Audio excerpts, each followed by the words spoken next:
Hello friends, welcome to my channel. দুদিনের ছুটিতে যদি আপনারা নবদ্বীপ ঘুরতে চান, তাহলে আপনারা কীভাবে ঘুরবেন তারই একটি ছোট্ট ভিডিও নিয়ে আমি এসেছি।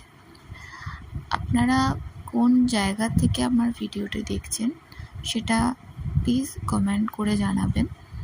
ধরে নিলাম আপনারা কলকাতা থেকেই দেখছেন।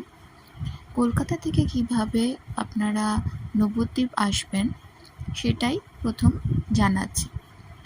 কলকাতা হাওড়া স্টেশন এবং শিয়ালদা স্টেশন, বিশেষ করে হাওড়া স্টেশন থেকে আপনারা কাটোয়া লোকাল কিংবা কয়েকটা দূর এক্সপ্রেস ট্রেনও আপনারা পেয়ে যাবেন।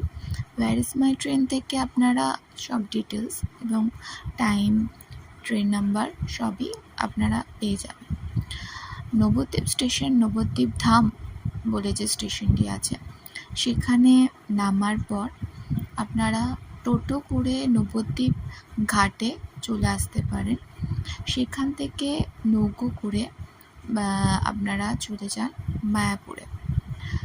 মায়াপুরে এসে আপনারা মায়াপুরের বাইরে, ইস্কন মন্দিরের বাইরে প্রচুর হোটেল পেয়ে যাবেন। Welcome to my channel. আপনারা বিভিন্ন বাজেটের আপনারা হোটেল পেয়ে যাবেন। কিন্তু আপনারা যদি মায়াপুরের ইস্কন মন্দিরের ভেতরে থাকতে চান, যদি আপনারা, তাহলে মায়াপুরের যে ওয়েবসাইটটা আছে, ইস্কনের যে ওয়েবসাইটটা আছে, সেখানে গিয়ে আপনারা আপনাদের সুইটেবল ডেট অনুযায়ী আপনারা রুম বুক করে নিতে পারেন। বিভিন্ন ভবন আছে, যেমন গীতা ভবন, শঙ্খ ভবন, যশোদা ভবন, আরও অনেক ধরনের ভবন আছে, সেটা আপনারা ওয়েবসাইট থেকে বুক করে নিতে পারবেন। আমরা শঙ্খ ভবনে ছিলাম। 4 বেডেড রুম হয়, যেটি মেন যে চন্দ্রোদয় মন্দির, সেই চন্দ্রোদয় মন্দিরে একদমই পাশে। আপনারা সকালবেলা এসে আপনারা যদি সকাল সকাল বেরোন, মোটামুটি আশা করছি দুপুরবেলার মধ্যে আপনারা মায়াপুর পৌঁছে যাবেন। তারপর লাঞ্চ সেরে আপনারা ভেতরেই, আপনারা ইস্কন মন্দিরের ভেতরে যদি, ওখানে পুরোপুরি নিরামিষ, আপনারা যদি ইস্কন মন্দিরের ভেতরে খেতে চান, তাহলে সেখানে গোবিন্দাস আছে, কিংবা গীতা ভবনে কুপন কেটে, যেটি সকাল 11টার মধ্যে কুপন দেওয়া বন্ধ হয়ে যায়। যদি আপনারা কুপন না পান, তাহলে গোবিন্দাস একটা রেস্টুরেন্ট আছে, সেখানেও আপনারা খেতে পারেন লাঞ্চ করে।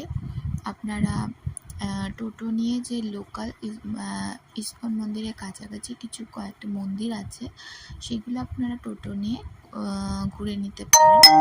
এবং সন্ধ্যাবেলা আপনারা চন্দ্রোদয় মন্দিরে এসে আপনারা সন্ধ্যা আরতি দেখবেন। খুব ভালো লাগবে সেই সন্ধ্যা আরতিটা দেখে। আপনারা ডিনার করে সেদিনের মতো আপনারা আপনাদের দিনটা কেটে যাবে।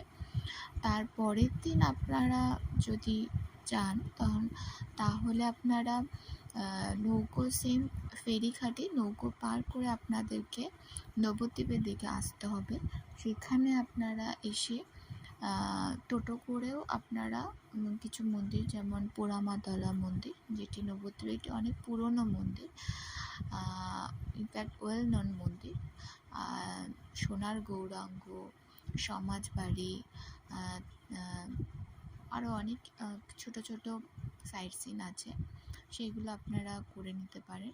তারপরে আপনারা চাইলে নবদ্বীপেও লাঞ্চ করে নিতে পারেন, কিংবা মায়াপুরের মন্দিরে গিয়েও লাঞ্চ সেরে নিতে পারেন। এবং বিকালবেলাটা আপনারা যথারীতি সন্ধ্যা আরতি দেখুন ওখানে।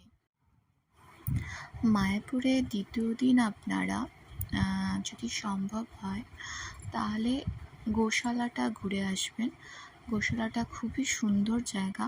ইস্কন মন্দিরের গোবিন্দাসের সামনে থেকে গরুর গাড়ি পাওয়া যায়, সেটা আপনারা সেই গরুর গাড়িতে করে কিংবা টোটো করে, গরুর গাড়িতে চললে ভালোই লাগবে, এটা একটা আলাদা এক্সপিরিয়েন্স। তাই গরুর গাড়িতে চড়ে আপনারা গোশালা ঘুরে আসতে পারেন। সেখানে ভেতরে গিয়ে আপনারা বিভিন্ন ধরনের গরু আছে সেই গরুগুলোকে দেখলেন। তারপর বাইরে কিছু খাওয়ার দোকান মানে খাবারের স্টল আছে যেখানে আপনারা ঘি পাবেন, তারপরে দই, ক্ষীর, বিভিন্ন ধরনের জিনিস খেতে পারেন, কিংবা টুকটাক কিছু কেনাকাটা ধূপকাঠি বা কিছু শোপিস ওখান থেকে আপনারা কিনতে পারেন। এইভাবে আপনাদের দ্বিতীয় দিন কেটে যাবে।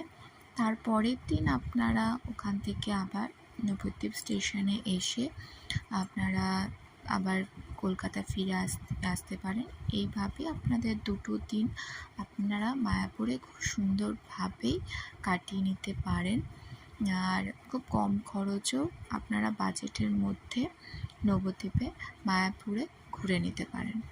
আমার ভিডিও যদি আপনাদের ইনফরমেটিভ লাগে এবং ভালো লাগে তো প্লিজ এই ভিডিওটি আপনার বন্ধু বান্ধব আত্মীয় স্বজন সবার সাথে শেয়ার করবেন এবং লাইক এবং আমার চ্যানেলটি সাবস্ক্রাইব করবেন প্লিজ।